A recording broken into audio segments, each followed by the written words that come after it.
Just because you can afford it doesn't mean you need to buy it.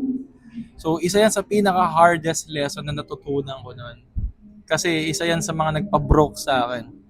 Alam niyo guys, isa sa pitfalls ng mga tao, especially sa mga katulad kong young adults is, porket may pera sila, bibili na nila. Pero reality, kailangan mo ba talaga yun? Kasi minsan baka wants lang yan. Hindi yan needs. And if nasa 20s ka katulad ko, hindi naman tayo mayaman or hindi naman tayo nepo baby, isa sa pinaka-underrated skill na kailangan nating matutunan is money management at saka disiplina. Nabubuhay tayo sa panahon ngayon na masarap mag-flex, masarap magpakita ng lifestyle, masarap magganito, ganyan. Pero, pulubi later. So, ano pinapoint ko dito sa video na to? Kailangan mo practicein ng disiplina at saka yung tinatawag na delayed gratification.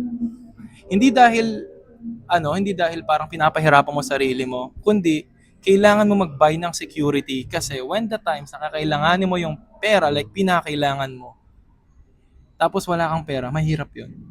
Kasi in reality, kaya nga tayo nag-aaral mag-manage ng pera para at saka mag-ipon is para mag-buy tayo ng security sa future. Try to think about it.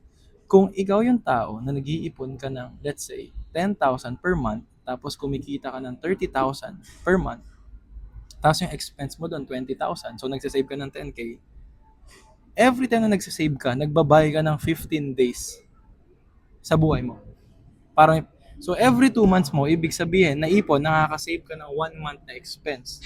So in a span of 1 year na savings, ibig sabihin, nakaka-save ka ng 6 months ng pera mo.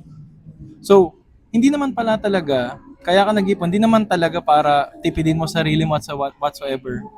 You're just basically buying your time sa future. Kasi ang isa sa pinaka-importante kapag bata tayo is time. The more time that we have, the more risk we can do para ma-multiply natin yung output ng pera natin. So for me, ganun ko siya tinitignan. Natin yung foundational concept ko tsaka belief ko when it comes sa money. So every time nag-spend ako ng pera, lagi ko tinitignan, magkano bang, ano yung time value niya. Kunyari, sa case kanina, so kung bibili ako ng 30,000 na na bagay, ibig sabihin, 1.5 months ko nang pinaghirapan to. Kapag ganun mo fine-frame yung mga purchase mo, mas mapapaisip ka. And that's one of the things na hindi masyadong tinuturo sa atin kasi we are conditioned to buy, pulubi now later. Sana nag-make sense tong video na to guys and sana marami kayong natutunan. And if you want more contents like this guys, feel free to comment more para gagawa pa ako. Yun lang, peace.